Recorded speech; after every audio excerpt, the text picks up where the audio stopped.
Lord of the Mysteries. Chapter 396.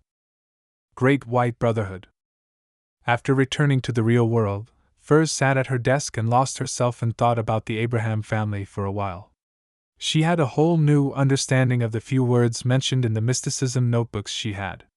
So that's how it is. It's no wonder Mrs. Elisa didn't wish to inform Mr. Lawrence of her and her husband's death. Now that I think about it, the Abraham family is really pitiful and sad. Furs muttered a few sentences to herself before rummaging and taking out Sights in the Spirit World from a pile of ordinary books, in preparation to copy the first and second chapters. For this, she entered cogitation and adjusted her breathing in order to be in her optimal condition. Otherwise, just copying the contents of Sights in the Spirit World would bring her mania and confusion. The words clearly didn't have any spirituality, but once they were combined together to describe those ridiculous scenes, it was as if they had the ability to affect her emotions.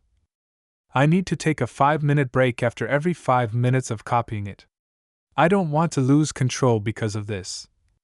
Furs took out her small, intrinsic pocket watch and placed it diagonally in front of her desk. In the Berg household in the City of Silver, Derek woke up as a flash of lightning which illuminated everything flashed in his eyes.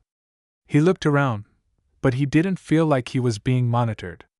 But the hangman's precise description of the prior events, through reasoning and his deep confidence, convinced him that his conjecture was correct and that there had to be one or more beyonders with particular powers that were secretly monitoring him at that very moment. Besides, Mr. Fool didn't deny it. Derek got out of bed and stretched his body like he usually did. During this process, the analysis and suggestions that the hangman had given him rapidly surfaced in his mind. Up till now, no one has come looking for you or has chosen to throw you into the dungeons. That's enough to tell us that your chief and the other elders of the 6-member council are still leaning towards observing. They wish to find a way of evacuating the entire City of Silver out of the Forsaken Land through Amon, the first person they've encountered in more than 2,000 years. So if you don't do anything out of line, they definitely wouldn't rouse you so that Amon wouldn't notice anything amiss. As such, their surveillance wouldn't be too close, physically, at least not when you're awake. And because of this, they probably didn't discover that you've already coughed out that worm of time. Their subsequent reactions are enough to indirectly prove this. Similarly, they should only be able to observe what kind of ritual you held, but they won't be able to figure out who you're praying to. If it were me, I would definitely suspect that it was related to Amon. Due to the above reasons, you can openly hold the bestowment ritual. After all of this, you can push the blame onto Amon. Of course, you have to pretend to be sufficiently cautious and careful. You have to be prepared to undergo the examination of a psyche analyst and other beyonders of other sequences when everything is over. Regarding this matter, you can seek Mr. Fool for help. With the hangman's suggestion, Derek walked around the table twice, carefully closed the window, lit a candle, and set up a bestowment ritual. Above the gray fog, within the towering, ancient palace, Klein was staring idly at the stone pillars that supported the dome, feeling that the building he had willed resembled an Athens temple. Is it because of my own subconscious? His thoughts wandered. At that moment, the dark red star corresponding to the sun began to emit light, and it quickly dispersed the ripples to form an illusory and mysterious door. Above the gray fog, a small amount of power was stirred up as it flowed like water. Upon hearing the stacked pleas, Klein lowered his head and looked at the all-black eye placed in front of him. Let's hope little son doesn't lose this. Otherwise, Mr. World would have to be gloriously sacrificed. It was precisely because he had the all-black eye that Klein, who wasn't a marionettist, could secretly control the world as a fake person, allowing him to act as if he was made of flesh and blood. Once the item was lost, he would have to let the world die to prevent the magic from getting exposed. While sighing, Klein emanated his spirituality, stirring the power of the fog into flowing towards the illusory door, forcefully pushing it open slightly and stabilizing the transmission channel. Soon after, he placed the all-black eye into an iron box and threw it into the gap of the mysterious door. He casually said, "Do not touch the item inside."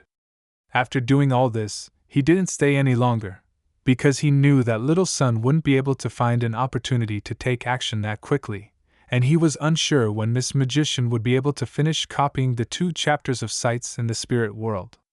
Relaxing his spirituality, Klein's figure disappeared from the space above the gray fog. In the Berg household in the City of Silver. As soon as Derek saw an iron black box on the altar, he heard Mr. Fool's familiar voice. "Do not touch the item inside. Do not touch." Derek made a note of this reminder and decided to carry it out to a T. After thanking the Fool and Mr. World and ending the bestowment ritual, he opened the box with extraordinary care and examined the contents. It was a completely black eye without a pupil. Just looking at it threw his mind into chaos, and his thoughts became sluggish. Faint, indistinct, and seemingly crazy ravings sounded in his ears.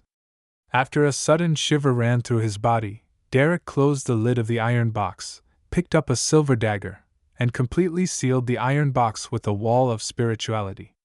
Then, he put the iron box into a secret pocket on the inside of his clothes, fixed the axe of Hurricane in place, and left the room, heading straight for the training field.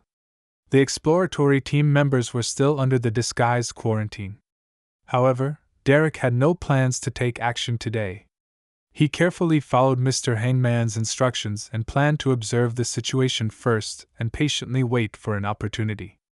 Of course, if there was a good opportunity, he would have to act decisively. Upon entering the training field, Derek circled around the exploratory team's area and saw that they were gathered in groups of 2 or 3, whispering to each other, but once they noticed that someone was watching, they would immediately stop and stand there in silence. At times, they would take a few steps, like zombies that had just crawled out of the darkness. What would they do if I removed the wall of spirituality now and allowed them to sense the feelings emanated by Mr. World's item? Will they turn their heads at the same time to look at me? Derek imagined the scene of everyone turning their heads and looking at him with cold and emotionless eyes, and he felt a baffling, indescribable fear. He drew a breath and told himself to be patient, to wait, and not to panic. City of Silver, at the top of the spire, in a room that belonged to the chief. Demon hunter Colin Iliad, who was resting his mind with his eyes closed, looked towards a dark corner. A human figure stood up from the ground with a twisted posture. It swayed slightly and said with a voice that sounded like metal abrasions, "Your Excellency, Derek Berg has held another ritual. According to my observation, it's likely to be a bestowment request ritual. It's very similar to the sacrificial rituals we usually hold, but what's different is that he received a response and was given an iron black box. I couldn't exactly see what was inside, but it gave me a very evil and dangerous feeling." At this point, the shadow urgently pleaded, "Your Excellency, it's definitely directed by that mysterious person. We have to take action and not let this continue unheeded. Otherwise, Derek Berg will summon an evil god or a similar existence sooner or later, destroying the entire City of Silver." Colin's expression became unusually grave. He stood up and slowly paced up and down, saying, "Let's wait a little longer. Up till now, we still haven't figured out the purpose of that mysterious person who called himself Amon. We don't understand why he only sent one avatar to the City of Silver after discovering it, as well as the goal of patiently staying in the underground dungeons for 42 years. If his intention is solely to destroy us, he wouldn't have done such incomprehensible actions. Just wait a little longer. This might be our hidden hope, the hope for us in surviving the apocalypse when it comes." Just as he finished his sentence, a bolt of lightning flashed past the window, illuminating the pitch-black sky and the gloomy room. When it was almost evening, Klein finally received Miss Magician's prayer and obtained the first 2 chapters of Sights in the Spirit World through the sacrificial ritual. When he sat in the seat that belonged to the Fool, he leisurely flipped through the copy notebook, and he read them, line by line. He was stunned to find himself turning increasingly irritable. What's happening? Those words clearly don't contain any spirituality, and the paper is ordinary as well. It couldn't be a sealed artifact, so how can it affect my state of mind? Furthermore, I'm above the gray fog, a fog that can even sever the influence of a true god. Klein frowned, leaned back, and carefully recalled the information in the Book of Secrets, which had similar phenomena. Not long after, he roughly understood the reason.